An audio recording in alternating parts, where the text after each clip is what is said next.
Good afternoon, everybody. Great to be here, and it's my honor to be joined by our State Treasurer, John Kennedy, who will also have a few words.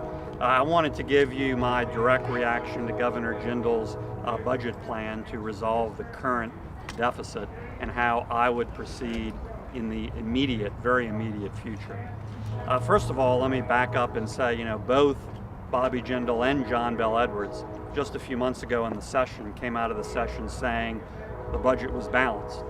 Those problems were solved throughout this current fiscal year. Well, they were woefully wrong, and their plan was way off. And I do say they, because John Bel Edwards supported that budget, supported 5 of 8 Bobby Jindal budgets, included $2.2 billion at least of one-time money plugging holes in a patchwork, irresponsible way. Now, unfortunately, with Governor Jindal's plan announced yesterday, it's really more of the same. More patching, more moving money around, more depending on very speculative money that is supposed to appear next calendar year. Maybe it will, maybe it won't. It doesn't address any of the fundamental core issues that we face as a state fiscally. And so I'm very concerned about that. I'm particularly concerned about 2 things. First of all, as I suggested, this plan Governor Jindal announced yesterday uses very speculative money that is supposed to show up next calendar year. And for us to depend on that and be sweeping that to solve our problems now, I think is not good enough and is irresponsible. I mean, what am I talking about? Let me give you 3 examples. $126 million that are supposed to be realized by combating Medicaid fraud. Well, an obvious question is if that can be realized, I hope it can, maybe more can be, but if that can be realized, why wasn't that Medicaid fraud effort being made a year ago, 3 years ago, 5 years ago? $126 million is a big chunk of his overall proposal. Secondly, all sorts of fund sweeps, money that is supposed to materialize beyond what is appropriated in certain categories that would be swept to cover these deficits. Well, again, that is speculative. That money may show up, but it normally can only be identified at the end of the fiscal year. So they're betting on that being there in about 6 months and counting on it being there already. That's a significant part of the plan. And finally, $132 million of federal Medicaid dollars replacing state general funds. I don't know enough of the details yet about how that's supposed to work, but that's certainly a red flag to just swap federal Medicaid dollars for state funds. There are established matches in the law, and we're constantly using those matches to the greatest extent we can as a state. I think that's going to be a real issue and a real question mark for the feds, swapping federal money for state general funds. That's one set of concerns. My second set of concerns is we have growing fiscal problems, and if these trends and if these problems persist, they could develop into liquidity problems. Actual problems of having adequate money in the bank next year. Now, we're not there yet. I'm not trying to scare anyone. Nobody is in danger of not having their benefits or other things paid timely. But it is a real danger that we could have liquidity problems next year. And already Wall Street, Moody's, those bond rating firms are asking questions about that. I want to be very conservative so we make sure to head any possibility of that off well ahead of time, not use up all our cushion, not depend on speculative dollars for the first half of this fiscal year, and then potentially face that growing threat next year. In light of that, I would urge the Joint Legislative Committee on the Budget to reject this plan.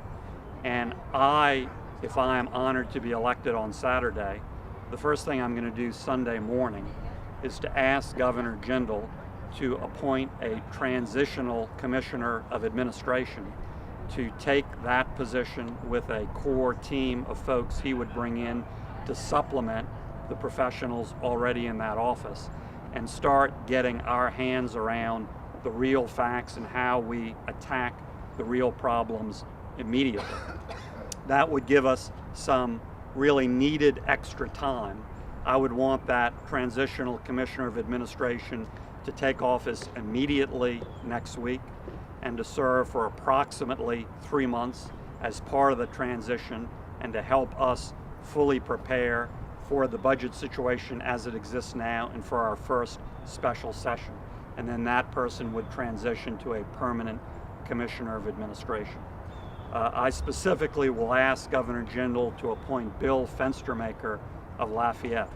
Bill is chairman and CEO of Fenstermaker and Associates.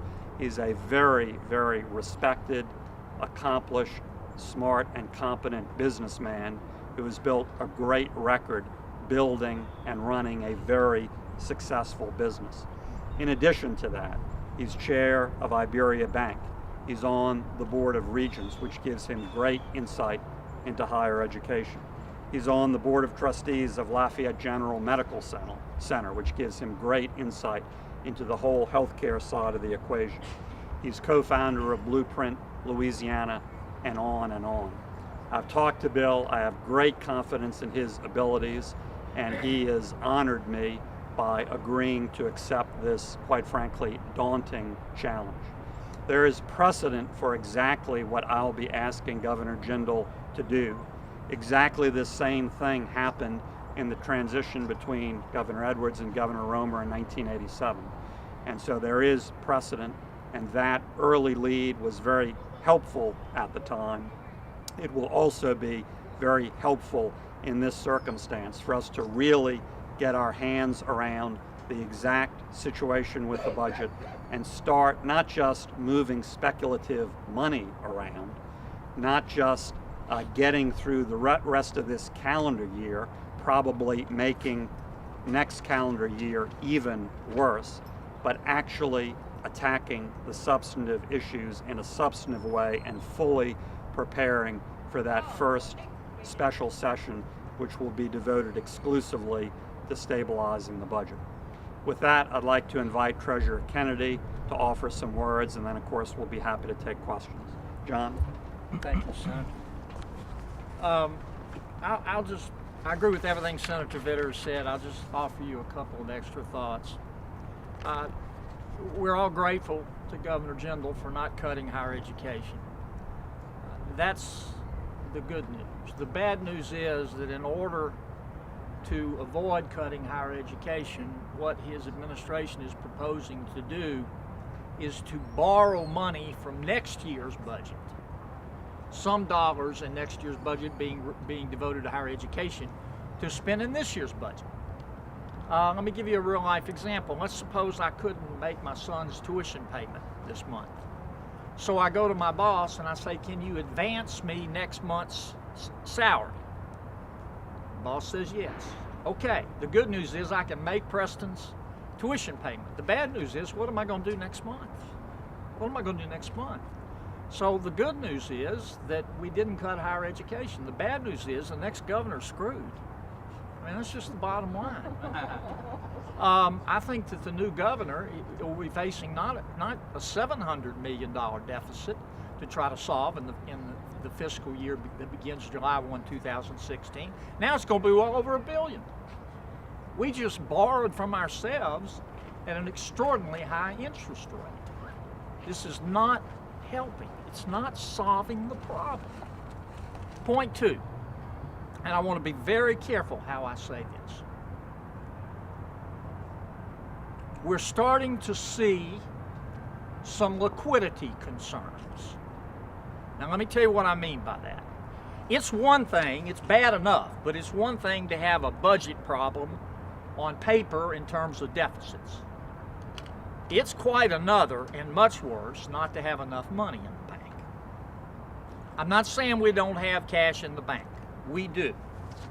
But if you look at the statistics, and I'm a numbers guy, on November 11th, just a few days ago, the balance in the general fund was a negative $2.13 billion because of interfund borrowing. To put it in context, a year ago, it was a negative $1.1 billion. The problem is doubled compared to last year, and last year pretty much sucked. If you look at the general fund investment pool, it's down substantially. In fact, it has the lowest amount of money in it right now since 1997. If you look at this report that I presented to the Revenue Estimating Conference on Monday, this is a graph of the actual state general fund month-end balances. This money in the general fund, this is cash. This was last year, last fiscal year. You can see. This is this fiscal year. Now, unless you're an Alabama graduate, you see the directions down, folks. Okay? And you can see the gap. We have to address these concerns. There's precedent for what Senator Vitter is talking about. Some of you remember the last budget crisis we had in 2007, 2008. 1997 and 1998. I'm sorry again. 1987 and 1988. The budget crisis of 1987 and 88 was as bad as the one we're in now. Then as now, we were running multi-million-dollar deficits. Then as now, we were starting to have liquidity problems. Governor Romer, Governor Edwards, and others ran for governor. Governor Romer came in first. Governor Edwards came in second. Governor Edwards decided that it would be best for the state of Louisiana for him to withdraw from the race. But then he did something else and was very gracious. Because of the severity of the problems, he turned to Governor Romer and he said, I will allow you to appoint your own commissioner of administration to serve until you're formally elected, or formally sworn in. Now then the governor became governor in March, so it was a little longer. But what Senator Vitter is asking Governor General to do once Senator Vitter becomes governor, Vitter has precedent. It'll give us 6 weeks extra to get started on this, and I will tell you my personal experience with Bill Fenstermaker is that he is a good, tough businessman. And that's what we need right now to get control of this problem, is a business person. And I'll be pleased to answer any questions you have later. Great, be happy to answer questions. Can you tell us, are you going to the meeting tomorrow? I am not. I'm campaigning all around the state tomorrow.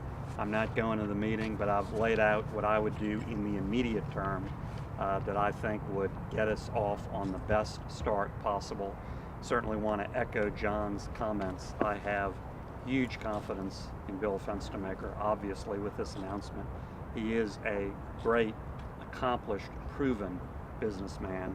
That's a key ingredient that we need, and he would bring a new core team into that office to supplement fine people there already. Wait, with all due respect, I mean, I understand you're going to appoint someone who's going to tackle the problem, but they are looking at this plan tomorrow, and I haven't heard anything about what you think they should do other than what's proposed. I mean, if they're voting on this tomorrow, which they've indicated they are, and I talked to legislators this morning who were like, well, if you're upset with the plan, offer an alternative. I don't hear any specific ideas about what type of funding they should be looking at, about how they should want to plug this hole, other than we should be talking about it next week. So should we just wait to talk about it till next week? Well, again, we're going to get a person in there as soon as possible if Governor Jindal agrees to cooperate, to get the true lay of the land, the true picture, and start doing substantive things, not just moving money around. We'll do that whether they'll do that whether they do that, vote successfully tomorrow, or do not. We'll do that. So what's the plan though for the short term? Because they have 30 days from tomorrow to actually address it, or a special session automatically. I'm asking for those 30 days with the new Commissioner of Administration to present that plan. I'm not presenting it tomorrow on 12 hours notice, given the Jindal plan came out yesterday. I'm asking for those 30 days. Whether that's granted or not, I'm asking Governor Jindal to allow this transitional Commissioner of Administration to get in office as soon as possible, literally Monday morning if possible, to help us go from there. But the proposal is that if you got the permission to have this temporary commissioner, he would come come up with a plan within the 30-day deadline? We would, absolutely. So have you looked at anything already? Well- Because we've known this deficit's going to be there. We've looked at all sorts of things. Bill is helping us continue to look at all sorts of things. Could you give us an idea Yeah. of what you're Yeah, looking at? let me just make a point of this, and those are all very good questions. Look, how about we start trying to understand how this plan was put together? It's 4 pages, okay? It's 4 pages for $500 million of taxpayer money. Does anybody know who put it together? Does anybody know who was in the room? Was the press contacted? Was there an open press conference yesterday to talk to the taxpayers of the state about how the money was going to be spent? No. You don't do taxpayer business like this. And with Senator Vitter's leadership and Bill Fenstermaker at the helm, he's a businessman. I can tell you the first thing he's going to do, he's going to find out how this happened and let the taxpayers of Louisiana know. 30 days is plenty of time, and I would rather be right than be fast. Now, you know what's happened tomorrow. I'm going to say this, okay? The governor's people have told the legislators, you either pass this, don't bother to read it, you either pass this or I'm going to cut LSU like a fish. I'm going to gut them like a fish. And I'm going to gut Tech, and I'm going to gut Northwestern. You don't make policy that way. Bill Fenster won't let that happen. The issue of liquidity, both of you hedged on saying that this would be an actual issue even next session.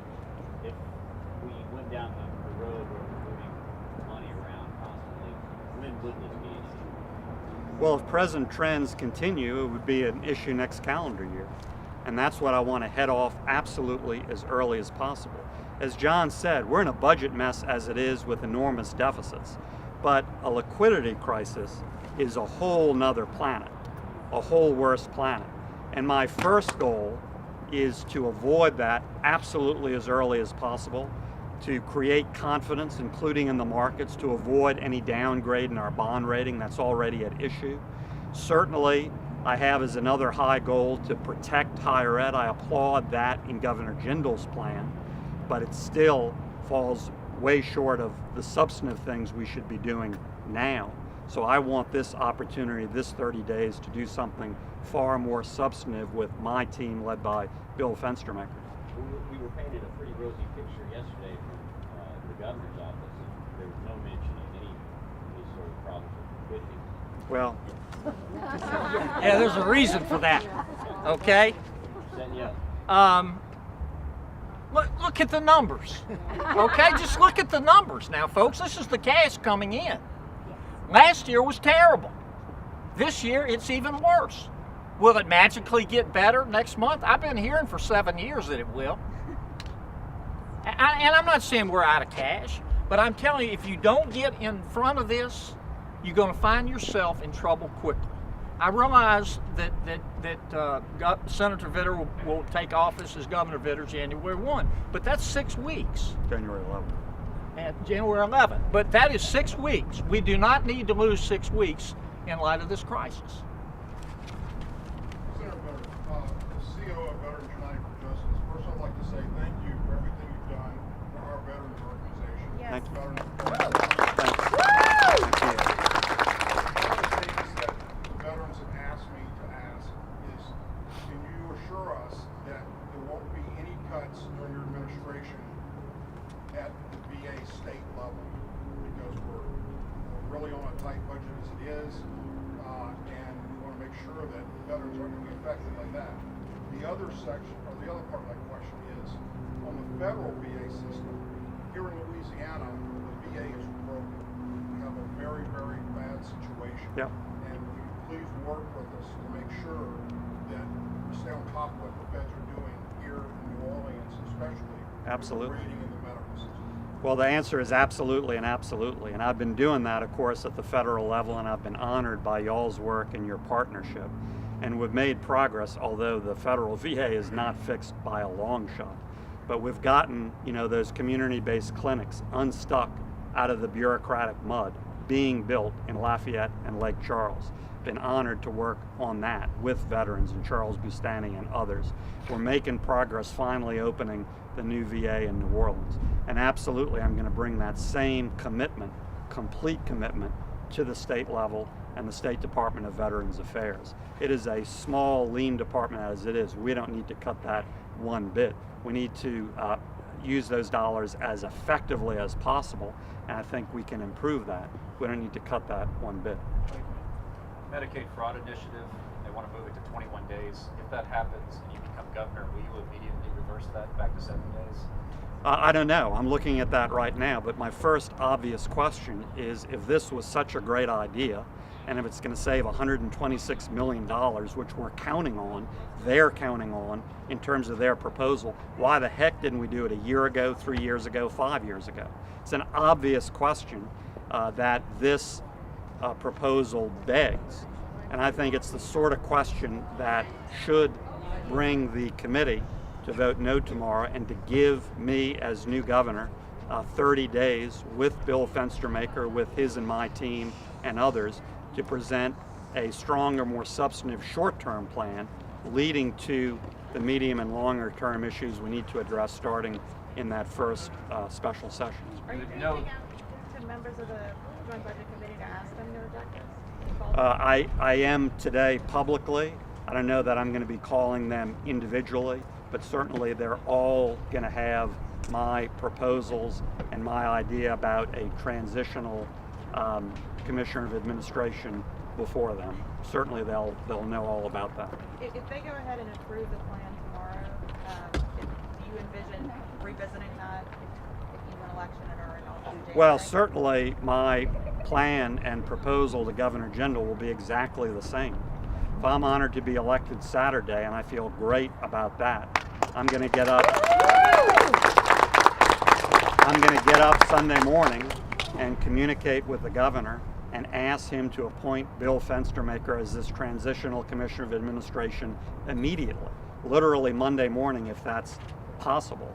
And then he's going to bring a core team into that office, get to the substance and the bottom of things, and start with a new short-term plan leading to medium and long-term actions in the first special session. And you can't give us any details about what might be in that new short-term plan? That we're looking at all sorts of options, but we don't have adequate information to present a detailed plan.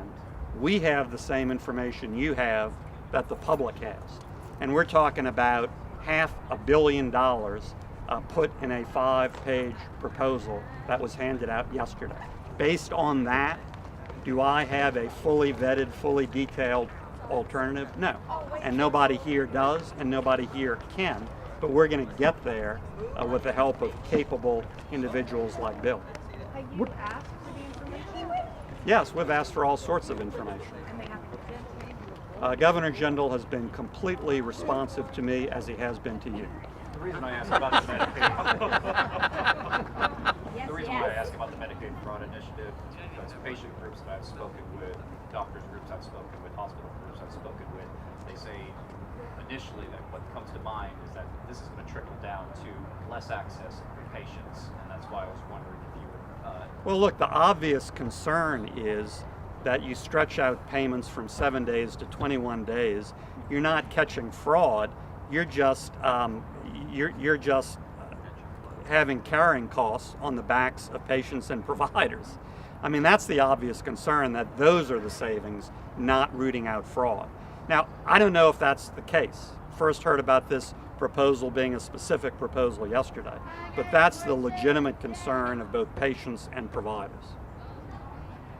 You've raised the issue of Syrian refugees as a sort of a thing this week. What steps would you take specifically as governor on the sort of the broader question of them coming in, and particularly for what would you do with refugees that are already in the state? Well, first of all, let's talk about what I've done. I raised this opposition and these concerns not just after the horrible Paris attacks. I raised it 2 months ago when the issue first came to light, and I contacted and raised objections to the Obama administration.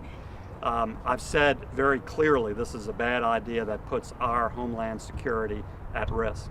Then the Paris attacks happened, where at least one of the bombers got into France as an alleged Syrian refugee.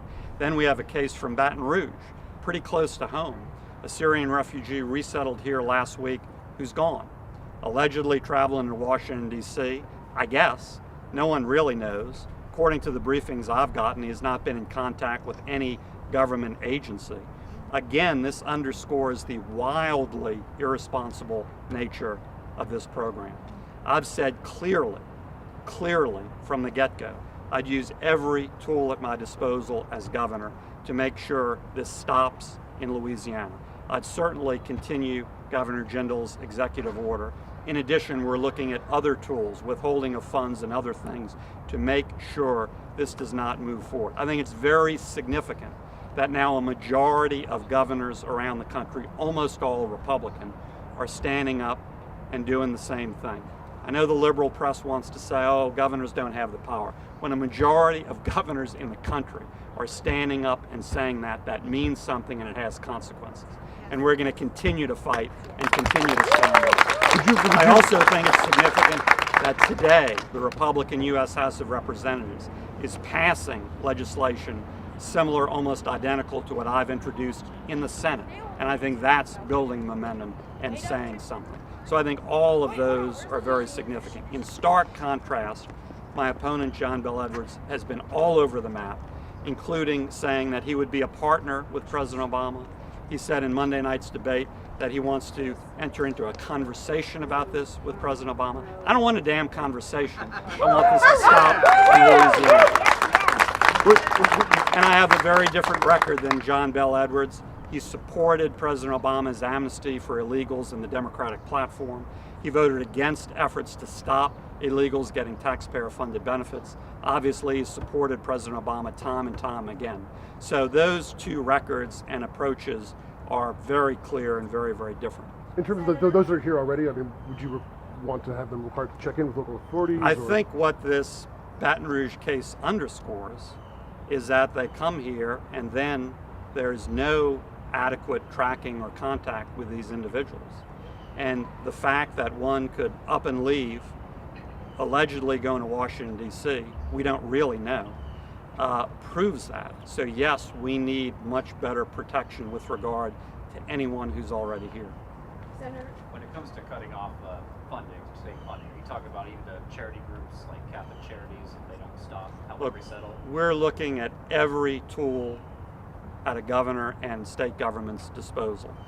And certainly I'd be serious about using every legitimate tool available to assert our responsibility, not just our right, but our responsibility to keep Louisiana safe. Senator, since your wife is the attorney for the Catholic Archdiocese in New Orleans, and since Catholic Charities is who has been bringing these refugees, allegedly vetted, into Louisiana, have you talked with her about this and her concerns? Well, first of all, I appreciate your repeating the attacks of John Bel Edwards' camp. That's exactly, everybody knows that's exactly where it's come from. And quite frankly, I think it's amazingly mean-spirited to make those attacks. And I think it's obviously trying to divert attention from his own statements. Now look, Wendy is really honored by the fact that apparently John Bel Edwards thinks she's in charge of Homeland Security and National Security. She's not. Now I'll tell you, we'd be a lot better off if she were versus the person he put in charge. We'd be a lot better off if she were versus the person he helped put in charge. She's a lawyer for the Archdiocese. The Archdiocese did not bring these people here. The federal government under President Obama brought these people here, and they are a social service agency dealing with these people. Anybody else? Thank you all very much. Appreciate it. Thank you.